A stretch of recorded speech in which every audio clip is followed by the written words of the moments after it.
आदरणीय गुरुजनों व प्रिय श्रोतागण, सादर प्रणाम। YouTube चैनल के माध्यम से हम श्री राम कथा को जन जन तक पहुंचाने का प्रयास कर रहे हैं। आप केवल 5 से 10 मिनट की कथा प्रतिदिन सुनिए, औरों को भी प्रेरित कीजिए। आप एक एक अक्षर समझने में सक्षम होंगे और आपको कथा पढ़ने का, गाने का, सुनने का आनंद भी आएगा, ऐसी हमारी कामना है। जय सिया राम। मज्जन फल पेखिय तत्काला, काक होहि पिक बकऊ मराला। सुनिया चरज करे जनि कोई, सतसंगति मही मानहि गोई। बाल्मीक नारद घट जोनी, निज निज मुखनि कही निज होनी। जलचर थलचर नभचर नाना, जे जड़ चेतन जीव जहाना। मति कीरति गति भूति भलाई, जब जेहि जतन जहाँ जेहि पाई। जो जानब सतसंग प्रभाऊ, लोकहु वेदना आन उपाऊ। बिनु सतसंग विवेक न होई, राम कृपा बिनु सुलभ न सोई।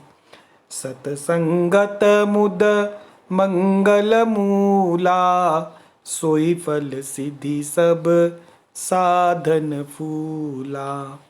सठ सुधरहि सतसंगति पाई, पारस परस कुधात सुहाई।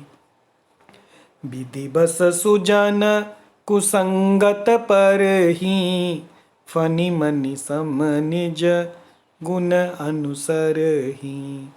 विधि हरिहर कवि कोविद बानी, कहत साधु महिमा सकुचानी।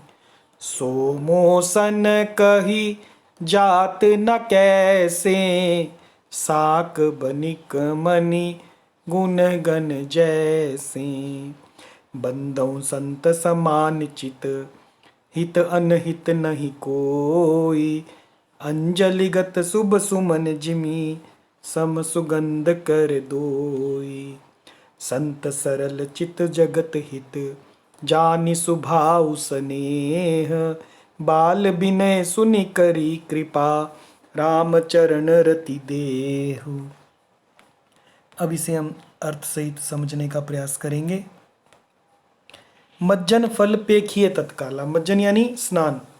इस तीर्थराज में, जो प्रयागराज है, तीर्थराज है, उसका रूप है, चलता फिरता रूप है संत समाज। संत समाज रूपी तीर्थराज में स्नान का फल तत्काल मिल जाता है, ऐसा देखने में आता है। काक होहि पिक, और कोयल बन जाते हैं। कौए कड़वा बोलते हैं, कोयल मीठा बोलती है, यानी वाणी सुधर जाती है। पिक बकऊ मराला, और बगुले हंस बन जाते हैं। बगुले कपट रखते हैं मन में, और हंस तो हंस होता है। तो सद्गुण आते हैं संत समाज से। सुनी आचरज करे जनि कोई, ये सुनकर कोई आचरज ना करे। सतसंगति महिमा नहीं गोई, सतसंगति की महिमा नहीं गोई यानी छुपी नहीं है। गोई में मतलब छुपना, गुप्त नहीं है, सभी जानते हैं। जैसी कंपनी में मनुष्य रहता है, जैसी संगति में मनुष्य रहता है, वैसा ही आचरण सीख जाता है। A man is known by the company he keeps. Balmik Narad घट जोनी, वाल्मीकि जी, नारद जी और घट जोनी यानी अगस्त्य ऋषि जी। निज निज मुखनि कही निज होनी, ने अपने अपने मुखों से अपनी होनी यानी जीवन का वृतांत कहा है। जलचर नभ थलचर नभचर नाना। जल में रहने वाले जीव, थल में रहने वाले जीव और आकाश में रहने वाले नाना प्रकार के जीव। जे जड़ चेतन जीव जहाना। जो जड़ और चेतन जितने भी जीव इस जगत में हैं, मति की रति गति भूति भलाई। उनमें से जिसने जिस समय जहाँ कहीं भी जिस किसी यत्न से बुद्धि कीर्ति सद्गति विभूति ऐश्वर्य और भलाई पाई है, जब जहीं जतन जहाँ जहीं पाई, जैसे भी पाई है, सो जानब सत्संग प्रभाव। सो सब सत्संग का ही प्रभाव समझना चाहिए। कोई भी सत्संग के प्रभाव के बिना, अच्छे संग के प्रभाव के बिना सद्गुणों को प्राप्त नहीं कर सकता।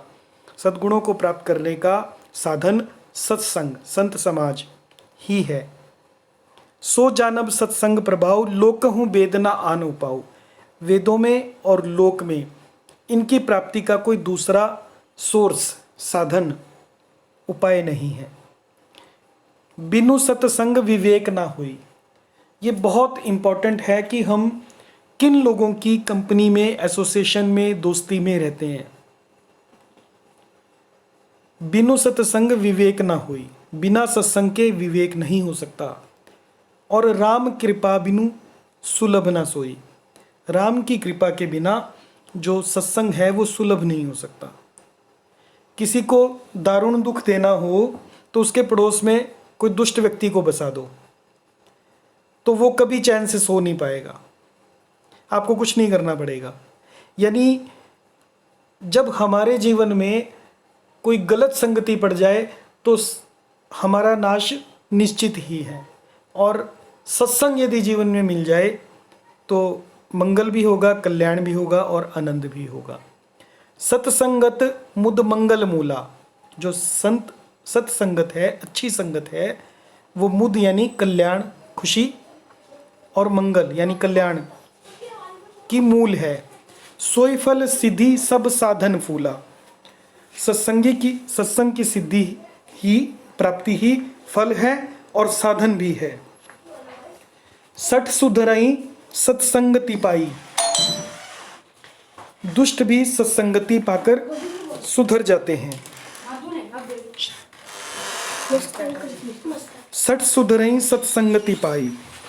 दुष्ट भी सत्संगति पाकर सुधर जाते हैं। पारस परस कुधात सुहाई। जैसे पारस के स्पर्श से लोहा सुहावना हो जाता है। विधि बस सुजन कुसंगत पर ही। विधि बस सुजन कुसंगत पर ही। विधि के कारण, दैव योग से, समय के कारण जो सुजन है वो कई बार कुसंगत में पड़ जाते हैं। फनी मनी समनिज गुण अनुसारी ही। और तो वे वहाँ पर भी सांप की मणि के समान अपने गुणों का ही अनुसरण करते हैं। अर्थात जिस प्रकार सांप का संसर्ग पाकर भी मणि उसके विष को ग्रहण नहीं करती तथा अपने सहज गुण यानी प्रकाश को नहीं छोड़ती, उसी प्रकार साधु पुरुष दुष्टों के संग में रहकर भी दूसरों को प्रकाश ही देते हैं। दुष्टों का उन पर कोई विपरीत प्रभाव नहीं पड़ता। विधि हरि हर कवि कोविद वाणी। विधि यानी ब्रह्मा जी, हरि यानी विष्णु जी, हर यानी शिव जी। कवि और पंडितों की वाणी भी संत महिमा का वर्णन करने में सकुचाती है। कहत साधु महिमा सकुचानी। सोमो सन कही जात न कैसे। वह मुझसे किस प्रकार नहीं कही जाती। जैसे साग तरकारी बेचने वाले से मणियों के गुण समूह नहीं कहे जा सकते। साक बनिक मणि गुणगण जैसे। बंदौ संत समान चित, हित अनहित नहीं कोई। मैं संतों को प्रणाम करता हूँ जिनके चित्त में समता है, जिनका ना कोई मित्र है ना शत्रु। जैसे अंजलि में रखे हुए सुंदर फूल, जिस हाथ ने फूलों को तोड़ा और जिसने उनको रखा, दोनों ही हाथों को समान रूप से सुगंधित करते हैं। वैसे ही संत शत्रु और मित्र दोनों का ही समान रूप से कल्याण करते हैं। अंजलिगत शुभ सुमन जिमि सम सुगंध कर दोई। संत सरल चित्त जगत हित, संत का चित्त सरल होता है, जगत के हित के लिए होता है। जानि स्वभाव स्नेह, और उनके स्वभाव में स्नेह होता है। बाल विनय सुनी करी कृपा, मैं विनय करता हूँ, बाल विनय करता हूँ, मेरी इस बाल विनय को सुनकर कृपा करके राम चरण रति देहु, वो मुझे राम जी के चरणों में प्रीति देंगे। ऐसी मेरी प्रार्थना है। जय सिया राम।